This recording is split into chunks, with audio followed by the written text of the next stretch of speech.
Boa noite, Brasil! Sejam todos bem-vindos. Começando o nosso Elascast, porque hoje, vou falar pra vocês, hein? Fiquem ligadinhos aqui que o programa tá muito especial. Convidadas maravilhosas, gente. E nós vamos debater assuntos hoje de temas assim de utilidade pública praticamente, viu? A gente entender das leis, as novidades. Tem muitos crimes hoje cibernéticos, muitos crimes o tempo todo. Um segundo que você vacila com o telefone, com o celular, nas redes sociais, de repente acontece uma tragédia.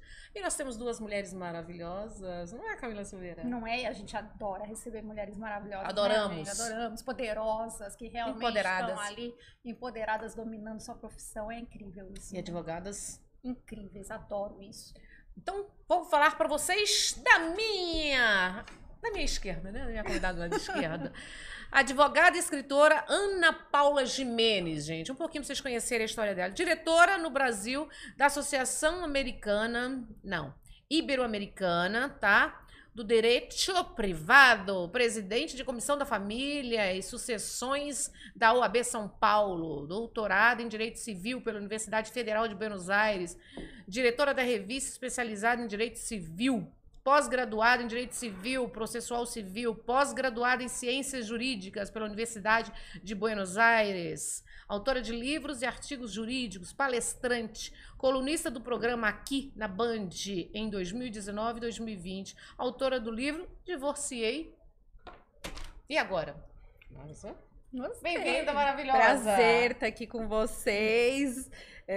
Divorciei e agora? E agora vamos ser felizes, né, gente? Vamos começar esse podcast, vamos falar sobre vários assuntos polêmicos. Muito obrigada pelo convite, você, viu? E agora nada acabou, só tá começando? Eu falo que todo fim é um recomeço e a gente tem que estar sempre pronta para recomeçar. É isso. Sem aí. medo. Então vamos começar? Vamos. E aí, aqui da minha esquerda, nós temos Suelen Colombo. Minha esquerda não, minha direita. Eu tô tentando entender. Na esquerda, Na minha esquerda. Ela tá me copiando. Eu já olhei. Não copia a colega, não. A colega é da minha esquerda. Se copiar, tem que mudar um pouquinho. Não né? é? A gente se copia, mas muda. Não, eu mesma apareci assim, opa! Vamos lá, à minha direita, Suelen Colombo, advogada especializada em Direito Empresarial e Processo Civil, professora universitária da Faculdade Legale nos cursos de pós-graduação em Processo Civil e curso livre de Visual Law em Processo Civil e coordenadora da Comissão Acadêmicos e Acadêmica de Direito da OAB, palestrante, apresentadora do podcast Falando Legalmente do programa Net Motors, na filial da Rede Record, Rede Família de Televisão de Campinas. Seja bem-vinda. Um prazer estar aqui, conhecer vocês pessoalmente, estar aqui para a gente debater um tema tão importante que é o direito e melhor ainda estarmos entre mulheres, não é? Acho que é o melhor aqui. Entre mulheres e levar isso, né? Cast, né? Tem isso. Esse papo de mulheres poderosas que podem falar, que podem debater, trazer as dificuldades, as vitórias, né? As alegrias. Isso é muito importante. Meninas, eu dentro do nosso bate-papo hoje, muitas coisas me preocupam. Me preocupa a segurança da mulher, a nossa lei, que infelizmente eu vejo o feminicídio cada dia mais. Sim. E eu acho que a lei ainda é fraca. Eu sei que muita coisa já foi feita, muita coisa está sendo feita, novas medidas estão sendo tomadas com o novo governo agora para apoio para essas mulheres vítimas de violência. Mas eu queria entender de vocês duas, qual que é a realidade hoje? Nós vamos começar assim, a gente vai abrir o leque em várias áreas, porque nós somos mulheres aqui. Primeiro, nessa parte da violência física mesmo com uma mulher. O que tem de novidade na lei? Então, a gente acha, né, que a violência contra a mulher, a mais destruidora, tanto que foi a primeira que você quis abordar, é a violência física. Só que existem violências atrás dessa violência física que são muito destruidoras e que a gente já normalizou. Então, apesar de a gente ter uma lei hoje em dia que é uma das melhores leis do mundo, que é a Lei Maria da Penha, né, que a lei vai trazer os 5 tipos de violência, que é a física, que é a agressão física, é a psicológica, é a moral, que é você xingar, Então, tem os crimes dentro da violência moral, que é a calúnia, a injúria, a difamação. Tem a patrimonial, que a gente vê em muitos divórcios, a mulher, ela sofre, o cara acaba ocultando patrimônio, ou separou, corta todos os cartões de crédito, né? Muito comum isso, e ninguém enxerga como um tipo de violência. E a sexual, que não é só você obrigar a fazer um ato sexual, mas você assistir determinadas coisas, a hora que você vai engravidar, a hora que você vai abortar, né? E a gente acaba focando apenas na violência física, mas a violência, até a gente chegar na violência física, é muito comum que ocorram essas outras violências, né? E um grande avanço que eu acho que teve recentemente foi a violência psicológica não está só agora na Lei Maria da Penha. Ela também está no nosso Código Penal, desde 2021. O que foi tipificado esse crime, porque antes você chegava numa delegacia, falava de violência psicológica e ninguém te olhava, né? E como que é vista pela lei, deduzida pela lei, o que é a violência, então? A violência psicológica. A violência psicológica é todos aqueles atos que primeiro te causam um dano emocional. Então, o tipo penal, ele já começa falando do dano emocional, que tem que causar um dano. E todos aqueles atos, aquela pessoa que te humilha, que te compara, que te critica, que te diminui, que ela faz com que você se sinta menor, né? Então, menosprezada, assim, né? menosprezada, porque ela começa muito silenciosa. A gente tem que lembrar que a violência psicológica, ela começa com cara de o amor da sua vida, sua alma gêmea. Porque o abusador, ele costuma ser super sedutor. Então, para que ele possa te violentar psicologicamente, porque a física a gente vê, é palpável. Sim. A psicológica, ela é silenciosa. Ele destrói a mulher. Em doses homeopáticas. Então, assim, até você se dar conta e assumir para você mesma que você tá sofrendo uma violência psicológica, demora. Porque começa assim, com cara de cuidado. Ciúmes, né? De proteção. Ai, mas ele tem ciúmes. Isso é uma forma dele demonstrar amor por mim. Muita calma nessa hora. Até que ponto isso está demonstrando amor? Ou é um relacionamento abusivo em que ele acha que ele tem o poder sobre você? E por isso que eu acho interessante... É que eu até me empolgo com esse assunto, né? Porque eu acho interessante, assim, que a gente... É bom tratar esses temas... O quanto mais melhor, porque é através dessas nossas conversas, que a gente não está se dirigindo a ninguém específico, que a pessoa começa a enxergar. Ah, então eu vivo isso. Então quer dizer que esses ciúmes dele não deixar... Eu conheci pessoas que não poderiam... A mulher não poderia ver os pais. Sim. Porque não, mas eu começa tenho mais ciúmes. sutil e vai piorando, né? Porque qual que é o mecanismo? A primeira coisa, ele vai ser perfeito. Pra quê? Pra te jogar dentro do que a gente chama de bolha de amor. Entendeu? Pra que você nem queira ver seus pais. Sim. Ai, não, o que eu tô vivendo é tão maravilhoso, é tão mágico. Ai, não preciso estar com meus amigos hoje. Ah, isso daqui do trabalho eu posso fazer depois. Aquela minha amiga, não. É muito melhor você estar com ele. Depois ele vai começando de forma bem sutil, com cara de cuidado mesmo. Você nem chega a perceber que é um ciúmes, né? Só que aí, quando ele vê que você já se afastou de tudo e de todas, aí que começa a violência. E que também não vai ser a humilhação diretamente. Vai começar com aquela comparaçãozinha, te comparar com outra pessoa. A mãe, minha mãe não fazia isso, minha mãe fazia assim. Minha mãe lavava minha roupa um pouco melhor, ela ficava mais clara. Físico também. Com as críticas veladas, né? Tipo assim, ai, você fica linda com essa roupa, mas esse decote, nossa, ele não te cai bem. Entendeu? Ele é sutil. Ele é sutil. Ele é uma mente já, digamos assim, um pouquinho acima do que nós dizemos normal mediante a sociedade. Ele é uma mente meio... Dentro do psiquismo, pode jogar ela uma mente que está mais trabalhando, né? Dentro dessa pressão psicológica, ela pode ter um certo distúrbio, né? Porque ele é um manipulador. Sim, todo narcisista, por exemplo, é um abusador. Mas nem todo abusador é um narcisista. Porque, por exemplo, quem tem um transtorno... Narcisista, que eu falo, não é uma característica da pessoa, é um transtorno de personalidade mesmo, sabe? Então, quem tem esse transtorno de personalidade, ele vai ser abusivo. Porque ele tem um grau de manipulação, e a manipulação começa desde o começo, quando você achou que era a alma gêmea. Então, tudo começa muito perfeito, você tem que... Muito perfeito e muito rápido, a gente sempre tem que dar um... Deixa eu ver isso aqui. É isso que as pessoas precisam se conscientizar. Mas é isso que é o problema nos dias de hoje, né? Parece que tá uma necessidade, uma carência, uma vulnerabilidade das mulheres, é uma busca, né? Parece que... todo mundo está se buscando o tempo todo, se completar, né? Isso está cada vez mais latente. Eu acho que a gente tem cada vez menos tempo, corre muito, trabalha muito, o digital ele vai consumindo todo mundo, a gente tem menos contato com as pessoas, e aí você vai tentando se apoiar em um carinho que apareça. Quando aparece, pronto. Agarrou. Por mínimo que seja, aquela etapa de salvação. Quantas pessoas em casa, muitas vezes, podem estar assistindo isso e não sabem, estão passando, que tá vivendo a situação, né? E quantas mulheres a gente conhece, e acho que todos nós conhecemos alguém que passa anos por essa situação até conseguir identificar, ou até sai dessa situação, mas continua com aquela paixão, aquele amor platônico por aquele abusador. Isso é muito comum. É porque tem saudades dessa fase do início. Então volta assim, tipo assim...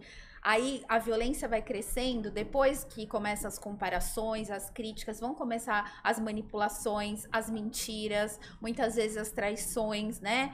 E quando o abusador faz isso, ele faz o ciclo da violência. Então, o que ele faz? Ele... agressão, e aí depois ele faz a fase da lua de mel. Então, assim, eu vou mudar, eu não sei porque eu fiz isso, mas a tendência dele é sempre culpar a vítima, né? Eu não sei porque eu fiz isso, mas também você me provocou em tal coisa. Vocês já perceberam que uma das frases que nós mulheres sempre escutamos, eles querem nos enlouquecer. Eles sempre querem deixar a mulher como louca. Sempre.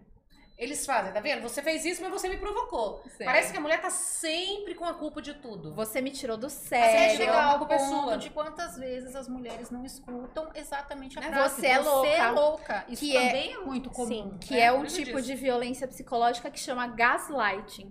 Que o cara distorce informações, omite fatos, ele manipula as coisas. Então, você mesmo, a mulher mesma, ela começa a duvidar da própria Capacidade. sanidade dela, Sim. entendeu? Ela fala assim, realmente, nossa, será que ele não falou aquilo pra mim? Será que eu tô ficando louca? Exato. Né? Fica na dúvida, ele é tão manipulador, né? E quando a gente fala de gaslight, a gente tá falando hoje de violência contra a mulher, mas tem uma pequena parte de violência, né, psicológica que também acontece com os homens, né? Mas é uma coisa que a pessoa começa a duvidar da sanidade dela, e ela vai começando, ficando tão na dúvida, que ela vai falando, nossa, é verdade, né? Eu acho que ele tá certo. Então, o ataque psicológico, ele é muito grave. E se aumentar, muitas vezes não chega até a violência física, mas é um dos caminhos para violência física, porque ninguém vai chegar num relacionamento e vai falar, eu quero viver um relacionamento abusivo, ou tomou um tapa logo no começo e vai falar, não, eu vou continuar nisso, né? Geralmente, quando a pessoa continua dentro dessa relação, mesmo tendo a violência física, é porque ela já tá manipulada emocionalmente, psicologicamente, só que poucas pessoas falam disso, poucas pessoas falam principalmente desse começo, que a gente tem que ficar ligadas, né? Esperta no início, né? E muito esperta com as nossas amigas, com as nossas primas, com as nossas irmãs, para que a gente possa, de alguma forma, alertar. Eu conheço uma pessoa que fica, qualquer coisa, não, tirando foto. O que você tá fazendo? Para postar no Instagram? Que você não posta nada? Não é para mandar.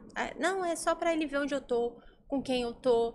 Quando começa assim, que a pessoa tá justificando tudo, anotando tudo, dando cada passo que ela dá, ela tem que avisar. Gente, vamos imaginar o que tá acontecendo aí, vamos conversar. Até porque, às vezes, as pessoas que estão vivendo aquele momento, elas não possuem a clareza do que tá acontecendo, porque ela já está tão ali manipulada, só que ela tá sofrendo. Né? E eu falo pra vocês que a violência psicológica que essas pessoas sofrem, ela é tão grande que ela faz um mal, ela é tão devastadora, porque ela acaba com a vida daquela pessoa. Ela acaba, porque a pessoa perde a alegria de viver, ela fica insegura, ela fica com medo constante, mesmo que ela nunca apanhou. Ela Exato. vive apavorada, tudo. Ela tá numa festa, ela tá preocupada, mesmo se a pessoa tá, você vê que ela tá tensa, ela sempre tá preocupada com quem que ela vai conversar, o que que ela vai beber. Se você vê a pessoa assim, você já percebe, ela está numa relação abusiva e ela não está se dando conta. Porque quando você tenta falar, a pessoa fala, não, é o jeito dele. Ele é assim mesmo. Ele é assim mesmo, Ele é sempre cuidadoso. foi. Normaliza, né? A violência psicológica ela é muito normalizada. E como a gente não consegue enxergar isso, ela destrói a gente por dentro. Mas Porque- muitas mulheres estão Exatamente. buscando ajuda? Como que está Eu isso hoje, a acho. realidade também? Ou elas Eu ia ficam falar no isso, silêncio? porque assim, também tem esse outro lado, né? Da mulher chegar a pedir ajuda, da mulher realmente ter essa força e dela reconhecer. Primeiro, ela nega. Pra ela mesma. Ela nega pra ela mesma, então ela não consegue acreditar, ela não quer acreditar, porque era um sonho, é aquilo que a doutora falou mesmo. Era tão lindo, era tão real, era tão positivo, Sim. que ela não quer Não que, pode ser que aquele verdadeiro. castelo que ela construiu desmorone. Então, se ela falar pra você, ou pra você que é amiga, que é irmã às vezes, aquilo pode ruir. E depois ela quiser voltar atrás, não era aquilo, como que eu vou fazer? Eu não vou ter pra onde voltar, ele não vai me querer mais. E elas ficam nessa questão. E demora pra cair a ficha. Por isso que ela precisa ter alguém que está perto, que é de confiança dela, possa dar esse tipo de base. Eu- Lógico que a gente não vai poder interferir, mas ela sabe que ela tem alguma Um respaldo, base né? ali, entendeu? É o tipo de relacionamento mais difícil de terminar, Exatamente. né? E se a pessoa, se o abusivo, ele tem um transtorno de personalidade narcisista, é pior ainda. Porque o narcisista, qual que é a tendência dele? Ele não quer perder suas vítimas. Então, ele vai lá, ele não aceita ser descartado. Então, ele termina ele suga tanto a pessoa, que quando a pessoa não tem mais nada a oferecer pra ele, ele faz o que a gente chama de descarte. Então ele descarta por um tempo. Aí ele vai lá, ele precisa sugar outra vítima. Sugar, o que é sugar? Outra que tem mais beleza ou mais poder, porque ele tem quando a gente fala de narcisista, a gente pensa que é alguém que tem uma autoestima elevada, mas pelo contrário, dentro dele, ele precisa toda hora estar se autoafirmando. Então, ele vai para outra vítima. Quando ele vê que aquela se recuperou, ele faz o que a gente chama de hoovering. Então, ele traz ela de volta para a relação, entendeu? Para poder sugar novamente. Aí, quando ela tá destruída novamente, ele vai lá e descarta. Então, Gente, é uma mente doentia. E tem muitas. É por isso que eu assustador, falei, Tem né? muitas, e existem casos que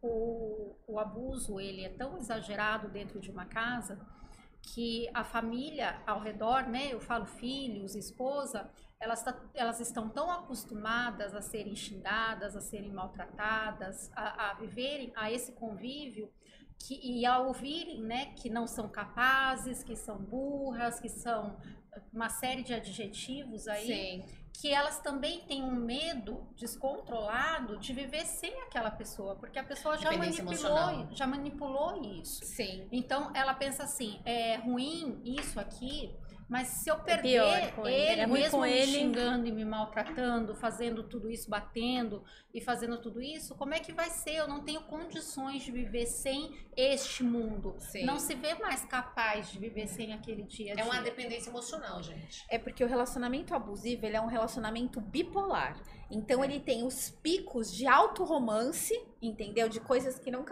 ninguém fez por você, e os picos de agressão. E o teu organismo acostuma com essa adrenalina. Então, quem sai de um relacionamento abusivo e vai para um relacionamento saudável, nem vê graça, mesmo que tenha sido vítima no começo, entendeu? Então essa pessoa ela precisa realmente de um cuidado, precisa de uma terapia, muitas vezes um tratamento com o psiquiatra, ela precisa retomar a sua rede de apoio, porque ela se afastou de todo mundo. Ela precisa melhorar a autoestima dela, porque quem vive um relacionamento abusivo tá com a autoestima lá no chão, já não sabe nem mais quem é, entendeu? Então assim, são diversas coisas que contato zero, né? Se possível, se não tem filhos com o abusador, ou se não um contato que a gente chama de pedra cinza, que é um contato sem graça. Você tem filhos, então você tem que falar alguma coisa. Um contato por e-mail, bem objetivo, só as questões dos filhos, porque é o único jeito de você sair de um relacionamento abusivo. Se você continuar, não dá para ser amiguinho de quem te maltratou, porque ele vai dar um jeito de não te perder e brincar Voltar com à você. situação. Não é controlador, fácil. né? Não é fácil. É algo muito sério, né? Algo muito difícil, é algo que tem que ser abordado mesmo, com muita força, porque é algo que também em uma família passa essa dependência, né? Sim, Ela pros passa filhos. também não só entre o casal, entre a Sim. esposa ou o marido, aí no caso, vamos Normaliza, colocar, né? mas para os filhos também. É. Os filhos também acabam se enxergando incapazes, se enxergando dependentes daquele abusador, Sim. se enxergando E vai sem achando que é conseguir normal. sair daquilo. Eles vão achando que isso é normal. O jeito que esse pai trata essa mãe é como ele no futuro vai tratar a namorada, a mulher dele. E a Vai filha que repetir. teve um pai assim, Sim. às vezes ela repete o padrão, que é isso que ela falou. Ela tá Sim. acostumada com aquela, Acha que é normal. aquele altos e baixos. Então você vê que aquela pessoa, ela procura às vezes alguém assim, procura entre aspas que eu falo, né? Sim. Que tenha, ela percebe que ele tem essa variação de humor, porque aquilo, de alguma forma muito louca, lembra alguma coisa que era da infância dela, apesar dela sempre repudiar aquilo. Fez ela sofrer, mas ao mesmo tempo ela acaba repetindo a mesma, vamos dizer assim, a mesma escolha, e ela passa a ter a mesma vida triste que a mãe dela tinha. E até ela se dar conta que aquilo nunca foi bom, aquilo foi Gente, uma é muito tristeza difícil que ela esse sai. processo, né? Esse processo de perceber, de entender, de aceitar, de trabalhar. É muito difícil resolver Muito. isso sozinha, né? Eu sempre falo para as vítimas de relacionamento abusivo que ela tem que, além de tudo isso, ela tem que parar e pensar em uma questão: o porquê eu atraí isso para minha vida? Senão ela vai começar a atrair só relacionamentos Repetitivo. abusivos. Então, assim, a gente aprende a amar com os nossos pais. Se você tem um pai que agride sua mãe ou um pai que te agride, né? Hoje é menos comum da palmada, mas antigamente tinha. Qual que é a tua visão de amor? Eu preciso apanhar Ele me ama. porque ele me ama, entendeu? Então são questões que a gente tem que trabalhar desde da nossa infância para entender o porquê que a gente acabou atraindo isso. Por exemplo, tem o Bert Hellinger, que ele é o criador das constelações familiares, que era um terapeuta alemão que faleceu.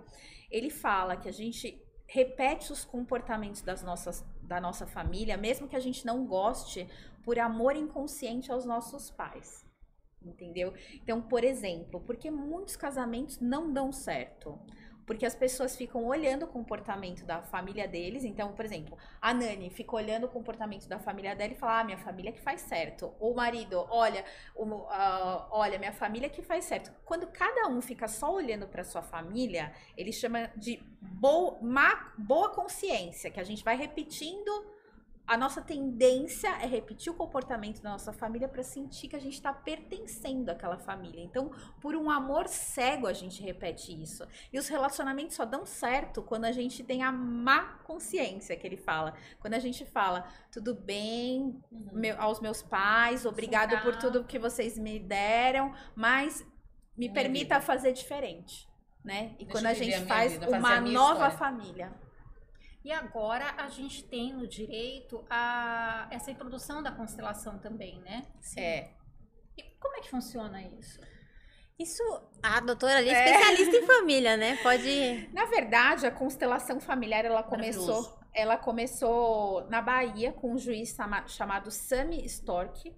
Ele é meu amigo, então ele fazia os cursos com o Bert Hellinger, ele entendia de constelação e ele percebia que quando ele fazia aqueles movimentos sistêmicos com bonecos numa audiência, saía uma resolução daquele conflito. Então ele inventou um termo que chama direito sistêmico, que é você... Não necessariamente, por exemplo, eu sou uma advogada sistêmica também, mas eu não faço constelações familiares, mas eu uso os princípios do Bert Hellinger sem ter que falar pro meu cliente muitas vezes, entendeu? Quando ele tá contando a história dele, para conduzir aquele conflito familiar. Então já aconteceu, teve um ano que 4 clientes meus, depois do divórcio, acabaram voltando. Porque eu acabei falando frases sistêmicas que caiu na cabeça da pessoa e acabou reatando o relacionamento, né? Então, assim, você usar esses princípios, né, pra resolver os conflitos familiares. Começou a acontecer que alguns fóruns começaram a fazer as constelações dentro do fórum, então assim, ficou maior polêmica sobre isso e assim, eu acho assim... Constelação familiar é tudo, gente. Mas assim, esse encontro do emocional com a lei, né? Perfeito. Isso é muito polêmico. E hoje o emocional, ele entra com um peso muito forte em tudo. Mas se a gente falar assim, bem pouco tempo atrás, esse emocional, muitas vezes, ele podia ser visto como colocar uma frescura. Ele não existia dentro disso. E hoje ele é muito presente com peso igualmente. Isso é muito legal. Mas o mais engraçado é que, assim, a doutora tá indo mais esse lado de família, né? De constelação na parte familiar. Mas praticamente qualquer advogado que você vai conversar, ele é meio que quase que um psicólogo, né? Porque ninguém chega pra você e fala um problema X. Olha, eu tô com um problema na minha empresa com meu sócio e tal. Não, ele vai contar, eu confiei nele. Ele já começa assim, eu confiei nele. Eu paguei as contas pra ele. Ele me roubou. Então, assim, independente praticamente do que a gente vá falar dentro do direito, não tem como. Aí a gente que tem que dosar, né? Falar, não, entendi, você escuta, e aí você vai pegar aquilo tudo e vai falar, tá, agora a gente vai pegar tudo isso que você falou, vai filtrar e vai ver agora o direito, como que isso vai ficar na prática. A gente vai falar dos bens, do patrimônio, das divisões, das cobranças, dos contratos, mas tudo isso não tem como. E é aquela história também, né? Até que a gente estava conversando, quando às vezes a pessoa não tem problema, aí fala assim, doutora, faz um contrato para mim. Aí você fala assim, não, é bom a gente colocar essa cláusula. Eu falo assim, não, eu não tenho esse problema, eu nunca tive esse tipo de problema com os meus clientes. É aí que tá, por quê? Prevenção, né? Você vai ter em algum momento, porque em algum momento você vai encontrar alguém que vai te dar um problema. Então, quanto mais preparado você estiver, vai ser melhor. Né? São pessoas, e né? tem constelação organizacional, né? Que falam que é para empresarial. Então, assim, por exemplo, quem está... Porque o Bert, ele fala que existem 3 ordens, né? De todos os sistemas. Do sistema familiar, do sistema empresarial. A primeira que eu falei, o pertencimento. Então, a gente faz determinadas coisas para pertencer. Sim. A segunda é a hierarquia. Então, quem veio antes... tem precedência. Então, um chefe, por exemplo, se o abaixo dele quer mandar nele, já é uma relação que vai começar a dar errado, porque ele chegou antes, ele é superior, entendeu? E o terceiro é o equilíbrio de troca. Então, pode ver, quando o funcionário não está recebendo, né, um salário digno, ele já não trabalha igual, entendeu? Ou quando ele faz mais do que ele ganha, ele se sente muito injustiçado, porque não tem o equilíbrio de troca. Entende? E isso daí serve para os relacionamentos. E isso é muito também. importante, o que a doutora falou, porque é uma base que eu falo muito para as empresas. Gente, a gente tem que ter um preparo para as pessoas trabalharem com RH. Pessoas que lidam com pessoas, elas precisam estar preparadas. Porque às vezes alguém processa uma empresa, não é pelo dono da empresa, porque ela nunca viu o dono da empresa. Ela processa porque a menininha do RH gritou com ela, porque o cara expôs alguma coisa. Algum motivo que se você... Lógico, a gente fala prevenir, a gente não vai conseguir prevenir 100%, porque a gente está falando do ser humano, mas assim, a gente consegue diminuir em 80%, 70% os conflitos, porque a maioria é falta de conversar, de você se entender. Mas a gente está vivendo uns dias tão... vou falar esquisito, viu? Sim, estranho. A vida nos dias de hoje está muito diferente de uma vida... Vocês sentem algumas décadas atrás. Pessoas mais estressadas, assim, muito mais. Eu sinto, eu falo, meu pico de trabalho foi pandemia e pós-pandemia, né? Porque a pandemia fez o quê? Com que as pessoas olhassem porque elas não estavam olhando. Então, assim, mães e pais que não estavam nem aí para os filhos, quando ficaram em casa com os filhos, tendo aula online, foram obrigados a olharem para esses filhos.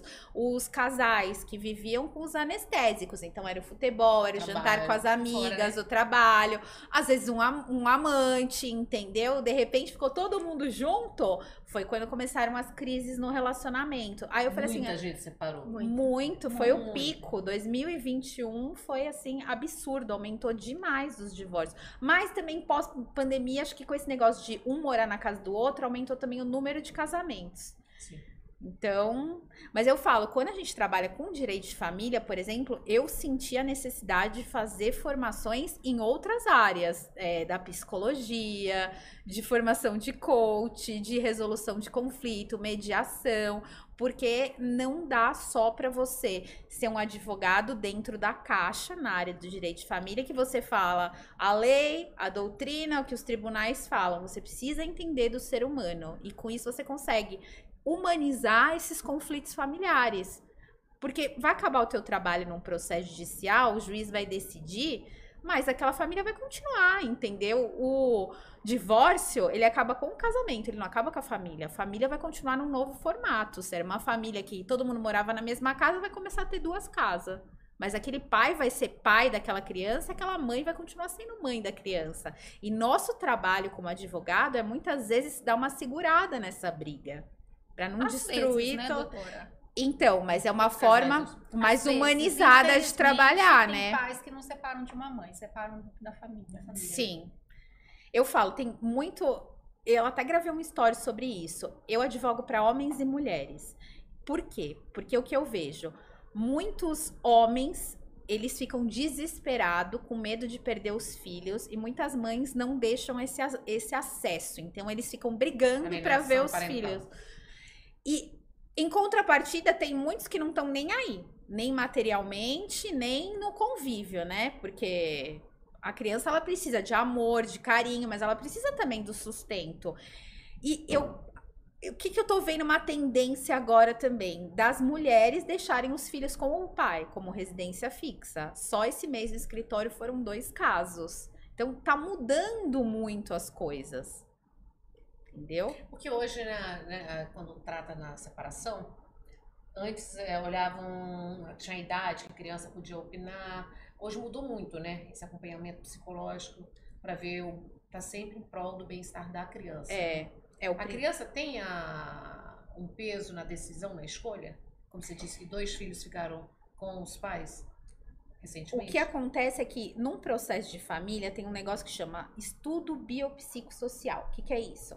Essa família, tanto os pais como o filho, eles vão quando é litigioso, né? Quando é um acordo, é o que a família escolher e o Ministério Público, que é o promotor, a promotora fala ok, o juiz homologa. Mas quando é uma briga judicial, para ver quem vai ficar com o filho, vai ter esse estudo. Então, ela vai passar por um perito psicológico que... não é que a criança vai na frente do juiz, entendeu? Ela vai passar por uma perícia, que é uma psicóloga que vai poder avaliar. Também nesse estudo biopsicossocial vai ter o assistente técnico que vai visitar a casa do pai, que vai visitar a casa da mãe, para aí o juiz decidir em prol do melhor interesse do menor, que é o superior interesse do menor, que é o que importa, né? As crianças, elas... Mas acho que a guarda compartilhada, né? Eu achei que deu uma melhorada em algumas... Sim. Maior parte dos casos, né? Sim. E que as pessoas confundem também o que é a guarda compartilhada, Sim. né? Eles acham que a guarda compartilhada é pegar 15 dias na sua casa, 15 dias na minha, não. São as decisões da vida dessa criança, né? São as decisões, Sim. a gestão da vida dessa criança compartilhada. Sim. Então, assim, vai ter uma residência fixa, mas vai ter os finais de semana alternados, as pernoites semanais. Pode ter 2 pernoites ou uma semanal, mas eu falo que é mais do que isso. É a participação na rotina. Então, eu quero ver todos os dias meu filho. Será que não dá pra você levar na escola? Então, por exemplo, todos os dias? Ou não dá pra você ir na natação com seu filho? Para aquele que não mora, né? Que geralmente é o pai. Não dá pra você ir na natação? Então, inserir esse pai o máximo possível em todas as decisões, né? Quando o filho tá com a residência com a mãe, mas também nessa rotina de levar, de pegar, de poder almoçar, de poder jantar, né? Que uma coisa que é muito triste que a gente vê mediante as separações hoje, que me deixa muito incomodada, é perceber que mediante a lei, o pai não é obrigado, por lei, a visitação. Se ele não quiser, ele não é obrigado a dar o amor. E eu vejo isso muito complicado para as crianças. Eu acho que deveria rever isso na lei. Não, na verdade, você pode entrar com cumprimento de sentença. Pois é, mas sob pena de multa. Mas aí a questão triste, né? Mas você vai obrigar uma pessoa a lembrar que é pai? Talvez seja pior para a criança, dependendo do caso, né? Eu tava numa situação... Você vai obrigar o cara a cumprir o regime de convivência. E eu tava numa situação esses dias com uma adolescente, ela recebeu uma mensagem, ela me mostrou, e tava escrito assim: você quer me ver? E aí a gente questiona assim, um pai, ele pergunta, você quer me ver? Ele fala, eu quero te ver. Não é? E aí ela perguntou assim, por quê? Porque ela é uma adolescente, né? Então as coisas assim, elas se perdem tanto, né? É pai sendo adolescente tentando ser pai, as coisas se perdem. A gente fica, uma briga emocional tão complicada, que as coisas se confundem, os papéis se trocam e fica todo mundo desestabilizado para um mundo de amanhã que todo mundo vai sofrer. Mas deixa eu trazer aqui uma polêmica que foi uma história que eu vivenciei há umas semanas atrás. É uma situação bastante inusitada, porque assim, eu conheci uma pessoa que ela defendia muito a causa das mulheres, né? Porque mulher, ela tem que ter a sororidade, uma por todas, todas por uma e tal. E aí, de repente, quando essa mulher estava em um novo relacionamento, que o cara tinha filhos, ela começou, talvez até que sem perceber, não sei, eu espero que seja sem perceber, ela começou a dificultar a vida desse namorado com os filhos dele. E começou um atrito, e aí, aonde eu cheguei foi na parte do atrito grande ali, né, daquela briga, porque não deixa ver. Ué, mas como que era antes desse relacionamento? Ó, antes dele estar com essa pessoa que eu conheço, que eu sabia que ela era uma... Sim. Nossa, ela é uma pessoa esclarecida. Sim. Eu conheço, ela não ia fazer isso. Não, antes tinha as fotos do Instagram dos filhos. Ele conversava com a ex normal, era aquela... Foi ex, mas estava tudo certo, pegava as crianças na escola. Começou a namorar com essa pessoa que eu conhecia, não tem mais foto dos filhos. Ele não vê mais os filhos, coisa que parecia que ele tinha prazer em postar, tá na escola, tá não sei o quê, sumiu. Eu falei, eu conheci essa mulher. Ela tá fazendo o pai se separar dos filhos. Sim. E só que como eu tava do outro lado, eu não podia chegar nela e falar, né, que você, tipo, você tá louca? Não, você bebeu, porque essa não é a pessoa que eu conheço. Até ontem você falava, né? E aí, às vezes a gente se pega como mulher, às vezes defendendo, ou qualquer, o ser humano, né? Defendendo tantas coisas, aí quando a gente tá vivendo aquela situação, aí a gente muda. Ah, não é bem assim, é porque a mulher dele é isso, é porque... Ué, mas não éramos todas amigas? Um dos maiores capítulos do meu livro é sobre alienação parental, que eu falo que não é uma lei contra mulheres, que nem as pessoas querem propagar. Eu falo que é uma lei em prol dos filhos. E tem um subcapítulo dentro do capítulo que fala sobre alienação parental após novo relacionamento de um dos pais. Olha. Porque um novo relacionamento de um dos pais muda tudo. Muda Os tudo, é filhos impressionante. perdem a esperança dos pais voltarem, porque eles têm essa esperança, né? Um terceiro pode influenciar muito, ou acontece isso, né? Da nova namorada influenciar a cabeça do pai. Né? Ou acontece, tipo, da mãe, né? Da que tá sozinha, ficar com ciúmes e começar a colocar as crianças... Então, assim, pode acontecer de tudo, gente, né? Muito louco, né? O ser humano já é uma coisa complicada. Quando entra nessa parte da separação, é difícil. Eu falo, se os pais brigam, até quando estão casados, que não concordam com todas as decisões dos filhos, imagina quando separa. Não é? Agora, meninas, me falem uma coisa. E vocês? Como que vocês entraram nisso tudo? Você diz no direito? Sim, a escolha da carreira. Ah, lá vem polêmica. Mais um podcast, a gente vai ter tempo. Então, eu sempre quis fazer direito, mas eu não tinha na época condições. Aí eu casei. Aí meu marido falou assim, meu marido na época, é muito tempo, 5 anos. Ele era advogado, então é muito tempo, 5 anos. Então você tem que dar prioridade pro casamento. Aí eu fiz pedagogia. E aí quando eu fui pra sala de aula, eu falei, gente, não, só gosto dos meus sobrinhos, né? Não rola pra mim. Saí, terminei a faculdade, me formei, peguei o diploma e não exerci. E queria fazer direito. E aí eu falei, quando a gente já tava ali naquele clima, né, já sem se entender, eu entrei na faculdade, então foi a minha segunda, já entrei com 28 anos na faculdade de direito. Aí eu fui fazer. E aí, no penúltimo ano da faculdade, a gente se separou, porque eu estava fazendo... Não, por outros motivos também, né? Mas eu estava ali no finalzinho. E aí, eu me formei. Então, assim, eu comecei praticamente sozinha, porque eu estava já divorciada, praticamente, quando eu me formei. E eu tinha que trabalhar para pagar a faculdade, eu não tinha tempo para fazer estágio. E tinha que ser na raça, porque eu tinha que pagar minha faculdade. Então, eu não podia sair do emprego que eu estava para estagiar, porque estágio ganha pouco. E os meus gastos eram altos. Então, assim, eu falei, fiz só aquele estágio de trabalho, sabe? De entregar. Sim. E quando eu fui começar, várias pessoas assim, não dá, porque você não fez estágio, você não pode atuar. E aí eu fui na raça, né? E graças a Deus eu construí muitos amigos, pessoas incríveis na minha faculdade, que eu ligava. Nunca tive vergonha, uma coisa acho que foi o que me trouxe aonde eu estou hoje, é que eu sempre tive humildade de falar assim, eu não sei isso, você pode me explicar? Tô com um caso aqui, eu preciso de ajuda. Ninguém nunca me negou ajuda. Então, assim, eu fui fazendo tudo, sabe, na raça. E eu acho que não teve professor melhor pra mim, porque eu não fiz porque às vezes, pra quem não entende muito de direito, às vezes você vai pro escritório fazer estágio, e escritórios grandes, você faz trabalho em massa. Então, você só faz uma coisa, só contestação. Então, às vezes você não evolui muito a depender, né, do escritório que você esteja. Se você tem sorte de ir para um escritório que você consegue fazer muita coisa, ok, mas a maioria não. Você tem um trabalho mais braçal e mais a mesma coisa. Então, eu pegava de tudo. Você faz isso? Faço. No começo, né? Então, esse faz tudo que eu tive que fazer no começo foi o que eu aprendi. E até hoje, o que eu preciso, eu ligo para alguém, tenho os meus amigos, tenho colegas, tenho os professores que me ajudavam na época. E sempre eles me ajudaram. E eu fui, assim, construindo na raça, sabe? Na raça. Né? E você, maravilhosa? Nossa, a minha história é mais ou menos parecida. Eu fiz odonto.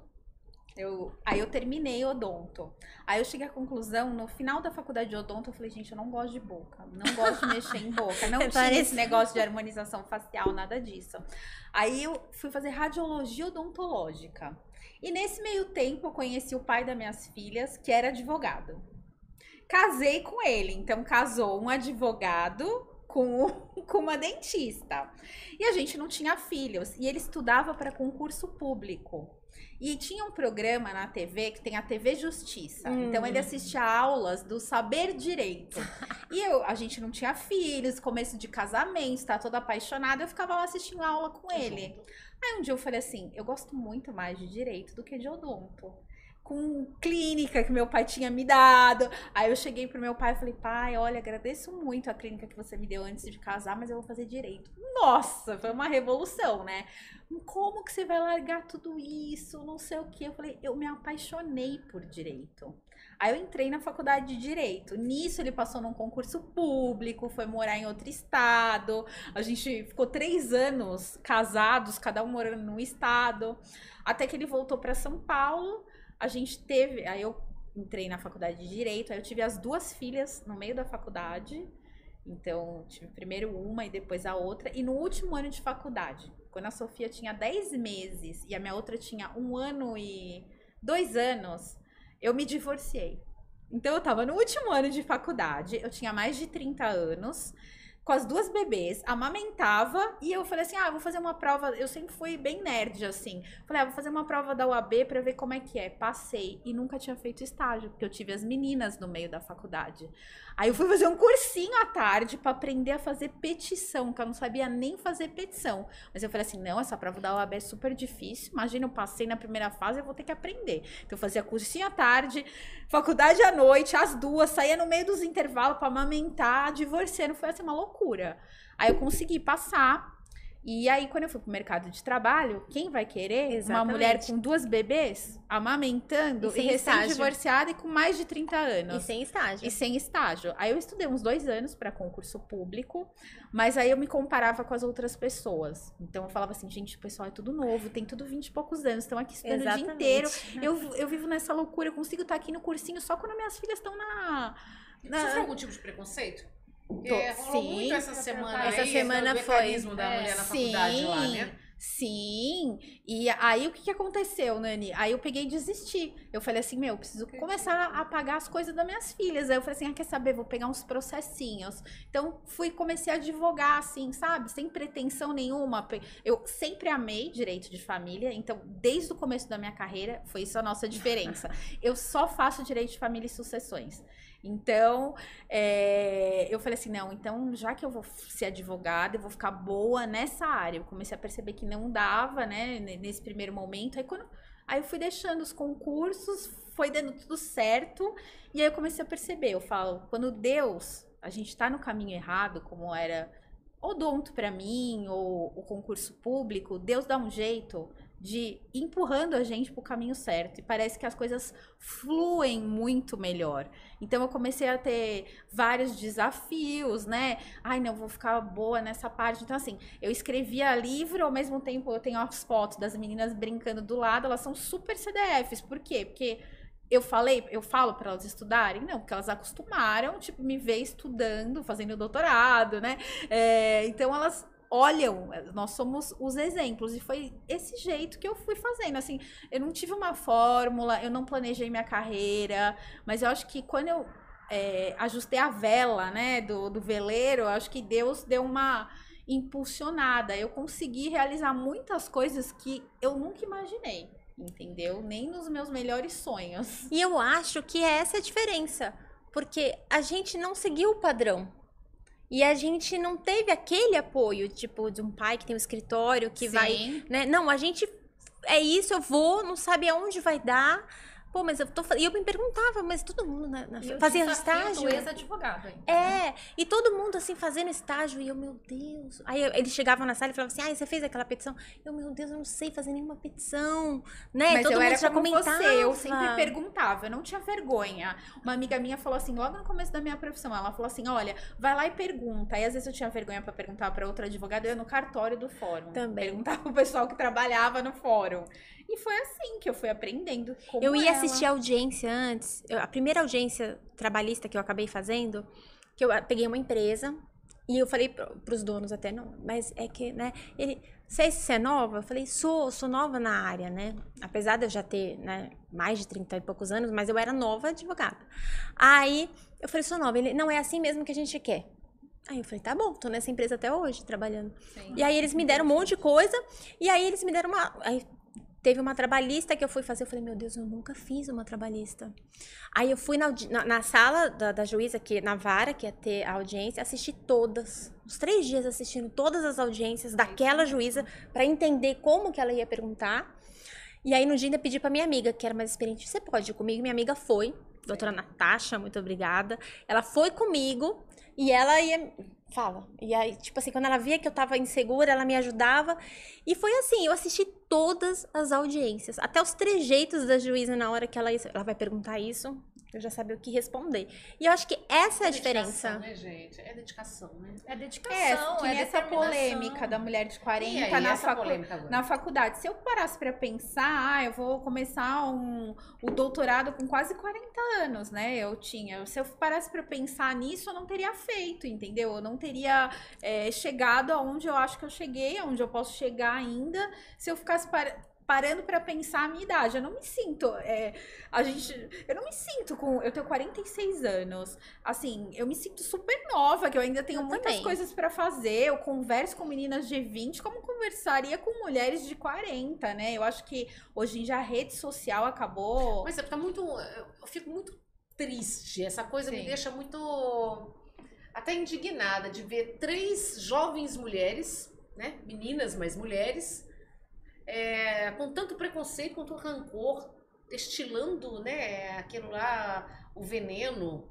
Não adianta vir depois pedir desculpa, gente. Não adianta. Não adianta vir depois, desculpa. É o medo do cancelamento, né, depois. Não é? Eu me questiono a criação. O que esses pais estão conversando com essas meninas? Porque quando eu fui fazer faculdade, olha que curioso, eu me formei junto com meu sobrinho.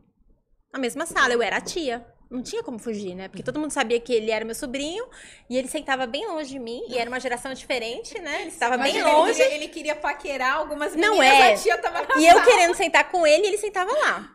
E aí todo mundo descobria que ele era meu sobrinho. Todo mundo, ai, tia! Então eu virei, os 5 anos, a tia. Era a tia. Ainda bem que eu nunca liguei, porque como eu fiz tia com 7 anos, eu já estava acostumada e ele era lindo, eu achava maravilhoso, então ok. Só que ele sentava ali. E assim, chamava muita atenção, porque eu escrevia tudo e ele não escrevia. Ele ficava assim na sala. Nunca levou um caderno, um lápis, e ia melhor que eu nas provas. E assim, eu sempre fui a tia. Então assim, pelo menos graças a Deus, na minha faculdade, tinha pessoas também que eram mais velhas do que eu e meninos. Então assim, a gente não sentiu isso ali, né? Às vezes eu pensava. Que desnecessário. É totalmente desnecessário. Eu me formei com 36 anos. Eu não estudei quando nova, porque eu tive uma criação, infelizmente, de que mulher não estudava, porque mulher que ia para a escola era vagabunda. Então, cresci ouvindo isso, não pude estudar, não podia ir para a escola, a gente só podia sair de casa para trabalhar. Então, a gente cresceu, tanto eu quanto a minha irmã, para dar lucro, para sair para trabalhar, a gente podia ir para onde fosse, mas para estudar não podia. E me formei, tem poucos anos, e com muito orgulho. Nossa, se vocês vissem, e me formei pela necessidade pessoal de falar assim, eu não sou burra e eu sou uma pessoa formada. Precisava? Não. Mas eu acho que eu ouvi tanto na minha vida que eu nunca ia conseguir aquilo, que para mim, depois de trabalhar, eu já era diretora da Câmara de Comércio, eu já viajava, eu lembro eu no avião, Nani, vindo de Angola com as apostilas, tudo no banco assim, estudando, porque eu não podia tirar nota baixa. E sabe aquele sentimento do medo? Sim. Aquele sentimento do medo que se eu tirasse nota baixa na prova, meu pai ia chegar em casa e ia quebrar tudo. Isso não passa. Isso não passa jamais. Isso a gente vai carregar para sempre, né? Isso não passa jamais. Quantas vezes eu tomo banho no domingo e eu escuto meu pai quebrando tudo. Então, até hoje, Nani. Então, assim, eu acho muito sério a gente levar esses temas, porque são coisas que não passam. E são coisas que a gente não quer que os nossos filhos sintam. E que a gente tenha a honra, sim, de aos 36 anos levantar um diploma e falar, eu fiz. Não foi porque eu precisava, mas foi pela minha necessidade pessoal de provar para mim mesma que eu posso. A mulher jovem, 44 anos, eu achei tão feio. Os nossos sonhos, né? Eu achei tão feio. Você pode ter o seu sonho com às vezes qual idade você tiver. Qualquer idade. E seja qual for o seu 70, sonho, 80, vai atrás 90, sim. vai estudar, vai fazer o que quer. Assim, muito da cruel, né? Também. Mas como essas essas meninas meninas também, foram né? criadas? E aí essa Às mãe? vezes ausente. Então, e essa mãe? Entendeu? A mãe dessas meninas? Como que deve ter se sentido vendo isso? Porque Preconceito, né? muito nova ela não Mulheres deve ser jovens. também, né? Porque ela é mãe. Como que essa filha trata a mãe? Como será essa relação? Eu fiquei Infelizmente. curiosa, entendeu? De entender como que é essa relação. Pra ela se sentir tão confortável de fazer esses comentários de uma outra mulher, de uma outra pessoa. Estava É na sala. triste, porque hoje em dia a gente vê, eu não sei se vocês sentem isso, mas eu sinto que as nossas gerações agora, as gerações futuras, eles já são mais sensíveis a alguns detalhes, a preconceito. Os meus filhos mesmo, eles já têm, assim, um pouco mais de sensibilidade de tipo assim, mãe, tanto faz o que o meu amigo escolheu, a gente não tem nada a ver com isso, é a vida dele. Eles já têm um pouco mais de respeito. E aí a gente se depara com um caso desse. E aí você também tem o outro lado de falar assim, tem pessoas que eu tenho que olhar e eu tenho que pensar que eu realmente não quero ser nada no conceito daquele tipo de pessoa, né? É difícil. Eu falo, né? A gente tá na geração que o mal da nossa geração se chama comparação. Né? Com as redes sociais, o que a gente vê? A gente vê uma faixa da vida do outro. Então a gente acha que aquilo lá é realidade. Então a autoestima das pessoas tá lá embaixo, porque olha uma foto no Instagram e fala, nossa, olha a vida do fulano, que perfeita, não sei o quê, mas ninguém sabe o que passa atrás da... Que nem essas meninas, a gente não sabe, né, o que acontece, às vezes uma ausência de paz, alguma coisa tem pra elas reagirem dessa forma que foi, né? Eu falo, a gente tá nessa geração da comparação que é muito difícil pra todo mundo. Quando a gente começa a se comparar com as outras pessoas, ainda mais por rede social. Que incomoda também, né? Mas isso que a Camila levantou faz muito sentido, porque, assim, na minha época na escola, tinha mais bullying, né? As pessoas zoavam mais. E aí agora, com toda essa pregação que fala na internet, na TV, toda hora que tem que respeitar, não pode falar do cabelo, não pode falar da cor, não pode falar nada. E continua isso. Mas hoje em dia tem uma coisa que se chama, que é pior, que é o cancelamento. Então as pessoas estavam com medo de serem canceladas, por isso pediram desculpa. Então as pessoas nem conseguem ser elas mesmas, por isso que tem tanta depressão, síndrome do pânico, ansiedade, porque as pessoas não estão conseguindo ser elas mesmas com medo do julgamento do outro. Mas sabe o que é interessante? Eu tenho uma cliente que ela teve uma atitude não tão coerente e vazou isso, porque ela é conhecida, vazou isso no Instagram dela. Essa menina me liga assim desesperada, Sueli, não para no Instagram dela, xingando, sabe? E quando eu li aquilo, eu fiquei imaginando, eu não sei se eu saberia lidar com isso. Assim, emocionalmente, sabe? Não, não falando de direito. Porque me deu vontade de chorar quando eu li aquilo, por imaginar como as pessoas são cruéis. Elas não estavam vendo. Não? Nossa, que bom. Graças a Deus. Porque é horrível. Já. E foi difícil. Assim, não sei nem se acontecesse de novo, se eu já saberia lidar. Mas às vezes você posta alguma coisa, vem alguém, às vezes, de um perfil fake e faz umas críticas, tipo, nada a ver. Que maquiagem horrorosa. Não tô vendendo maquiagem, né? Ou, sei lá, umas coisas assim, desconexas, não tinha nada a ver. E machuca. E não foi tanto como dessa minha amiga. E eu falei, a crueldade E eles vão falando, porque assim, são muitos. Né? Eu não sei se você tem perfis hoje que são perfis próprios, né? E de humoristas ou de pessoas aí que estão na mídia e que são perfis elevadíssimos, mas que os posts são exclusivamente de críticas em cima de outras postagens de discurso de ódio mesmo, de ficar ali detonando algum post. Isso tinha que ser proibido, né, gente? Dentro da nossa lei tinha que ser proibido. Tinha que ser proibido. As pessoas tinham que ser responsabilizadas. A gente tá na era da comparação na rede Sim. social e da ilusão. Ilusão Né? total. Ilusão total, porque muitas vezes também aquilo que está se mostrando não é. E aí a gente cai dentro de um assunto que a gente também queria abordar, que é do tanto que, assim, as pessoas não têm noção hoje que a tecnologia é capaz de simular. Nossa, fiquei assustada com aquilo que você mostrou. E eu passei um vídeo que eu postei na minha rede social, eu trabalho com isso, todo mundo sabe, eu desenvolvo toda essa parte aí de tecnologia e sempre alerto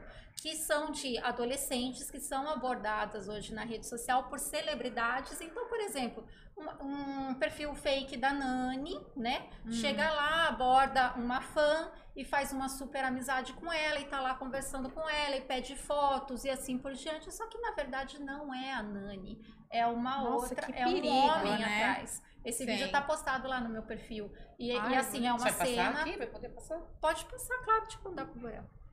Consegue passar aí, Borel, do meu perfil? Mas eu mandei pra você. É chocante, isso está sendo abordado na novela. Na novela, gente. Tudo que vem, às vezes, na novela. E a Glória Pérez tem feito brilhantemente toda a parte, tanto de metaverso, quanto a parte de traumas da internet que os adolescentes têm sofrido. O quanto eles estão mergulhando naquela rede, não conseguem mais sair. O quanto as pessoas más estão se aproveitando das redes para usar tudo isso. E para utilizar perfis de celebridades para abordar adolescentes com perfeição, mas perfeição mesmo, de, por exemplo, é a Nani Venâncio falando, é o corpo se movendo por uma inteligência artificial. Nossa, perigo. E não é. E escolas não sabem disso. Que perigo isso, gente. Escolas não sabem disso, pais não sabem disso. E diz aí, eu li em alguma pauta, não sei se é real ou não, mas que terão consequências, assim, fatais dessa menina que eles estão abordando essa situação, mas que é importante que a gente saiba, porque são esses novos crimes, né? É o que os nossos filhos, as nossas novas gerações estão todas aí. Quando a gente acha que viu de tudo, né? É porque tem muita gente delegando a educação dos filhos pro celular. Então nem olha pra cara dos filhos. Aí fala assim, meu filho tá quietinho, mas tá lá com quem? Com o celular só, né? Não conversa, não quer saber como que foi Chorou, entrega, né? Vê aqui. E a pior... A gente tem que conversar com os nossos filhos. A gente que tem filhos adolescentes, né? Nessa nova geração, não tem jeito. Se você ficar delegando tudo pra Netflix ou pro celular, teu filho vai nascer com que padrão? Com o que ele assiste e com o que ele vê no celular, sem filtro, com quem ele né? conversa. É assustador. E que essa carência emocional, juntando com o crime, né? Com o quanto tá perigoso, gente, o quanto as coisas estão terríveis. É impressionante, né? Pra fazer o mal, como eles têm uma habilidade. E o avanço da tecnologia, quando junta tudo isso... Eu fiquei... É igual golpista do Tinder. Eu fiquei... Que a gente falou lá a gente falou no programa da Nani, lembra? O estelionato sentimental. A pessoa vai lá, ele é totalmente sedutor, ela se apaixona, entendeu? Ele vai começando a tirar as vantagens financeiras. E ele, muitas vezes, é um perfil fake, que nem existe. No documentário da Netflix, o cara existia, mas muitas vezes eles roubam as fotos de outros perfis, montam um perfil e faz as mulheres se apaixonarem. Acho que você levou, Você teve um que consegue levou passar a pra gente, imagem. Corel? Do príncipe, Que né? é um príncipe. Um príncipe. É um príncipe de um outro país que existe, gente. E as pessoas caem nesses contos. Sim. Eu fico preocupada, sabe por quê? Com a saúde emocional das pessoas. Mas tudo que a gente tá falando aqui... Porque assim, você se a gente acreditar, for né? esmiuçar Pegou mesmo, de um país que existe, um príncipe real. Pegou a foto de um príncipe. E ele tava passando aquele príncipe. Sim. Então, se você pesquisasse alguma coisa, né? Porque eu acho que as pessoas ficam numa ingenuidade, numa carência. Eu não sei o que tá acontecendo nos dias de hoje. E que é isso, né, gente? E de Pesquisa, pesquisar. põe o nome lá da Pesquisa. pessoa no Google. Era um príncipe real, ele usando a foto. Como se fosse ele. Mas acontece que era um príncipe de um outro país. Ai, quando eu já vejo alguém, assim, muito bonito, muito perfeito. tipo, me seguindo em outras línguas, eu já falo, ai, gente, isso daí é fake, né? Tipo, como baixar no Brasil... E aí a gente vê muitos idosos caindo, né? A minha tia mesmo passou, que tava conversando com um soldado, que ele tava no Vietnã lutando, e ele tava... Aí começou a conversar, falar, não cai, é isso, é aquilo, é golpe. Não é. E aí ele, mas eu preciso... Aí depois que evoluiu a conversa, ele, eu preciso de dinheiro pra voltar. Pegar uma caixa Não tô conseguindo fazer isso. E aí, assim, por exemplo, a minha mãe é uma senhora de 76 anos e ela, a gente tem que tomar todo cuidado com o celular dela, porque ela não entende direito. Então, a gente tem que tomar cuidado com as crianças, aquilo que a doutora falou, mesmo. E principalmente com os idosos também, porque eles são vulneráveis, eles não entendem de tecnologia. Se a gente não entende, né, se pega alguém mais jovem, manja de tudo, eles pegam o celular, fazem umas coisas que você nunca viu, e você fala, como você fez isso? Agora, imagina uma senhora, um senhor, né? Muito mais complicado. Acreditando demais também, né, gente? É príncipe pra cá, é príncipe pra lá, para. Soldado no Vietnã. Soldado no Vietnã, oh, meu Deus. Gente, conheceu a pessoa... Até passar? Já digita o nome dela. Digita, põe no Google, gente. Dá um Google. Olha, vamos lá, vamos assistir, que isso é muito sério. Sabe quando rola aquela afinidade, aquela conexão? Então, foi isso que rolou. Então, mas é aí que você tem que tomar cuidado. É aí que você tem que abrir o olho. Quando começa assim, de olho. Como você tá? Onde é que você tá? Você já tá no Brasil? Eu vou te mostrar. Que lugar lindo é esse? Onde é que é isso? Em Paris. Em Paris? Paris? Cara, você realmente é muito viajada, hein? Que demais. Fotos. E as fotos? Fez as fotos? Fez as fotos? Eu te mandei algumas. Você viu? Não. Não. E aquelas que eu te pedi? E aquelas que eu te pedi? De corpo inteiro. De corpo inteiro. Não, então, eu vou fazer essas aí sim, eu vou fazer, só que eu tô malhando agora, sabe, pra ficar com um corpo bem bom, assim, pra esse teste. E falando nesse teste, você já tem alguma previsão, alguma data? Então é muito importante, né, que a gente leve esse alerta, que hoje a tecnologia digital, a inteligência artificial, ela pode fazer coisas que, assim, que são os novos crimes, e que muitos não conhecem, e que a gente precisa estar ligado sim, a gente precisa saber até onde isso vai. É muito preocupante para os nossos jovens, sim. né? Porque perdem totalmente a noção da realidade, muitas vezes estão carentes com essa vida louca que a gente vive. Não tem como, nem a gente, nem ninguém. Da mesma forma que a tecnologia hoje é necessária e que a gente sabe que mulheres incríveis como vocês precisam ter lá o Instagram bombando, né, Suelen? Que eu puxo a orelha aqui de Suelen. Faço lá, tem que ter lá o vídeo, a trend, isso tem que estar estourando para mostrar profissionais incríveis e que isso tem que aparecer para o mundo, não pode estar escondido embaixo de uma cama, porque é o novo balcão que existe. O crime também está muito ligado nisso, em todos os sentidos e muito mais avançado, muitas vezes, porque a gente não tem, que é tempo para estar estudando. Exatamente. Mas temos tempo agora, não temos? Temos tempo. Agora, Camila Silveira chegou naquele momento que ela vai fazer perguntas para vocês, bem curtinhas. Perguntas diretas, respostas bem curtinhas. É o cara a cara. Vamos lá. Prontas, meninas? Pronto. Sim, só fala a presença da minha advogada. Advogadas. Tô, assina a procuração aqui, Nani. Elas já assinaram, elas já passaram tudo. Uma mania. Mexer no cabelo o tempo inteiro. Eu também acabei de fazer isso, meu Deus. Vocês sabem, pode dar um adendo? Pode. Vocês sabem que pros homens, Isso é uma sedução, né? toda vez que você pegar o cabelo e jogar, você tá dando a deixa, você tá paquerando ele. Nossa, então Ah, eu tô então paquerando eu tô- todo mundo. Gente, Até a parede. eu Jogando, queria... não, Até eu só dei parede. essa deixa, eu só tô falando, viu, por pesquisa por tudo, e isso pros homens, quando você faz isso, você está jogando charme pra ele. Então ferrou. Tá, só pra você saber. A gente é muito charmosa. Olha, gente. Não, mas é sério, é sério. Tô Não, porque falando- meu cabelo cai mesmo, né? Então, é só pra saber. Então, Meu cabelo você fez arrepia, isso, então se tem que ficar passou, colocando Então, já aviso jogou, aos desavisados, eu não estava te paquerando, tá? Nem eu. Mas agora já estão conscientes. Se estiverem perto de um homem, vocês Aí já vai ficar fizerem isso, assim. Pra não ficar Não faz assim, mexendo. ó. Nossa, só no close. Um medo. Né? Que é a mão. Isso que é a mão. É a mão? É a mão, quando você passa a mão no cabelo, você joga. Na cabeça, é sedução. Pronto. Volta pra pauta. Um medo. O medo...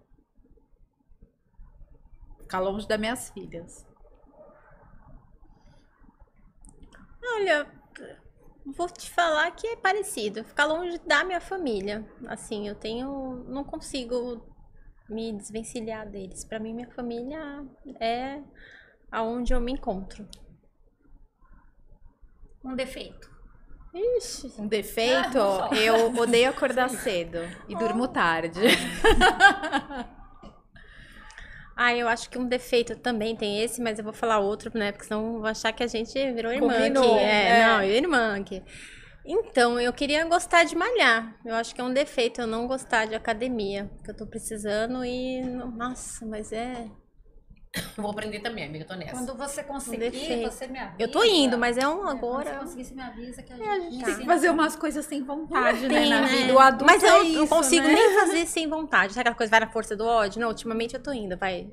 Um sucesso. Estar aqui.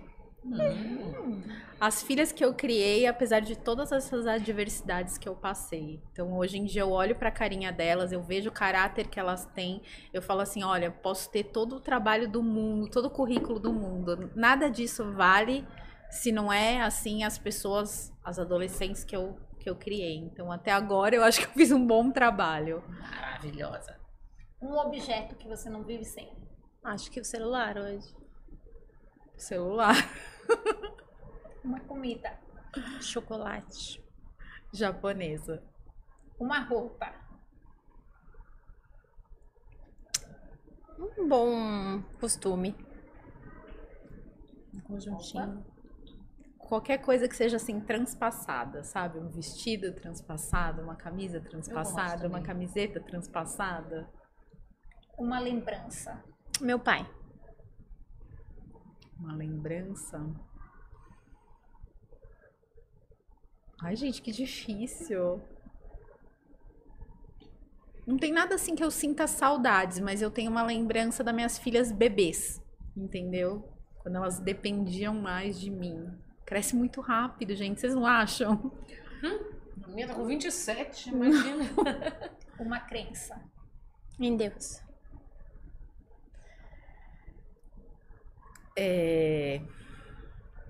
Que a gente pode planejar a nossa vida, mas os planos de Deus sempre são melhores do que os nossos. Então a gente tem que sempre confiar e entregar. Um filme. Marcante. Ai, filho. A vida é bela. Pode ser uma série? This Is Us. Um lugar. Um lugar que eu gosto, Miami. Miami, tipo, ela falou com uma timidez. Né? Um lugar.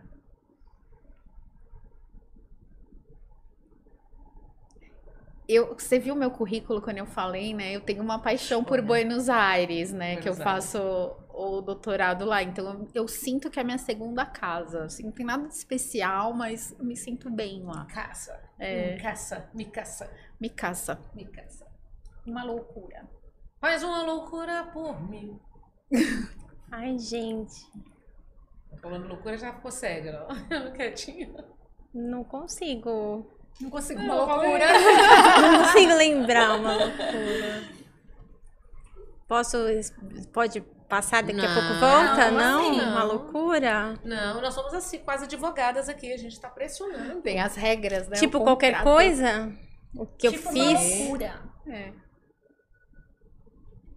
Ai, gente, não tô me Eu não vou dar lembrando. deixa pra ela comigo dessa vez. Não, não. Poxa, por que pra mim não? Para as outras pessoas deram deixa, pra mim Ninguém não. deixa. Ah, Fê. Ela ia te falar a peça daqui Você- a pouco, mas ela não... Eu É. ter largado odontologia com a vida toda encaminhada e começar do Aí é zero uma pra loucura aí, ó. direito, em direito, pra ser advogada. É uma loucura. Não vai imitar. Ah, correr atrás de ladrão, vai. Correr É atrás uma de loucura. É, Nossa senhora! eu já fiz isso. Ah, tá bom. E ainda dei voz de prisão. Louca, né? Tava na Nossa, eu faculdade tenho- ainda. Fiz isso. No meio da rua. Uma paixão. Acho que a paixão que eu posso falar que eu tenho é.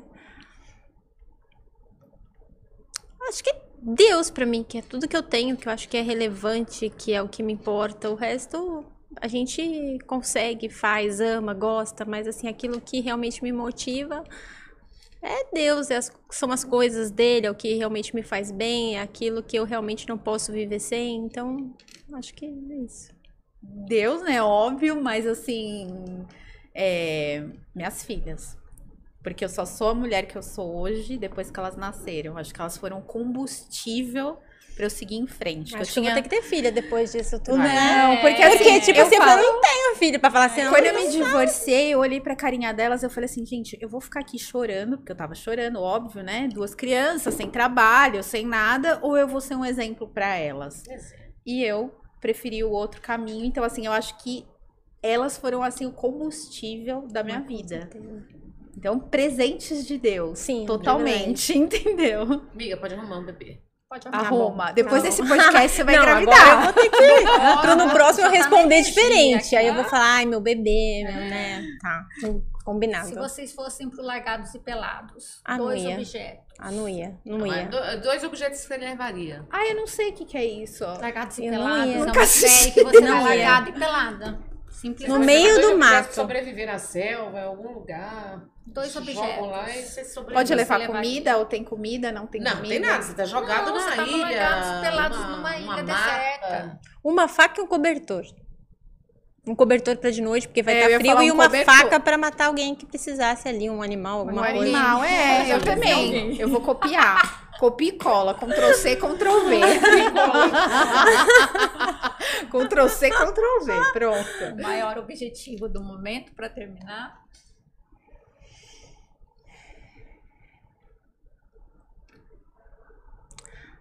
Ai. Tem um filho agora, vai. É, viu? Viver os propósitos que Deus tem na minha vida. Maravilhosa. Adorei. Foi ótimo. Chegou ao fim. É, tá vendo? Não foi tão difícil. Não, não foi. nada. Passamos. Foi leve, foi leve. Vai, Fomos Bia, aprovadas. Ai, que bom. Sucesso. Meninas, vocês realmente foram incríveis. A gente quer receber vocês milhões Sempre. de vezes. Vamos agradecer nossos patrocinadores. Parceiros, Canela e Cacau. Canela e Cacau. Os docinhos aí pra vocês com todo carinho. GGB também. GGB. Você tá belíssimo. GGB, estou de GGB, GGB, hoje. tá Tirei uma lindíssima. foto lindíssima que eu vou mandar pra A ela. Isolar, que faz toda a acústica do nosso estúdio maravilhoso aqui. O estúdio. O estúdio Borel, que tá aqui com a gente, que a gente tem que agradecer, que tá aqui cuidando da gente com todo carinho, amor e dedicação e João profissionalismo. Borges, os nossos parceiros. E a você em especial que tá em casa. Redes sociais, como é que nós encontramos vocês? @Suelen Colombo. @Suelen O Colombo. meu arroba, como diz minha filha Dra, é doutora Ana Paula Gimenez, com Z no final. Obrigada, meninas. Eu que Obrigada, agradeço, foi menina. Você, maravilhoso. maravilhosa rede social, como nós encontramos você? Camila Silveira Oficial, Elas Cash, Elas Shopping. Elas Shopping, Elas TV, Nani Venâncio Oficial e elas estão aqui. Elas sempre aqui. Gente, obrigada pelo carinho, obrigada pela companhia. Meninas, beijo pra vocês, gratidão, viu? Voltem sempre. Pra você que tá em casa, em especial, ó, 3 vezes pra vocês o que vocês desejam pra gente, tá? Muita paz e muita luz pra todo mundo. Tchau, gente!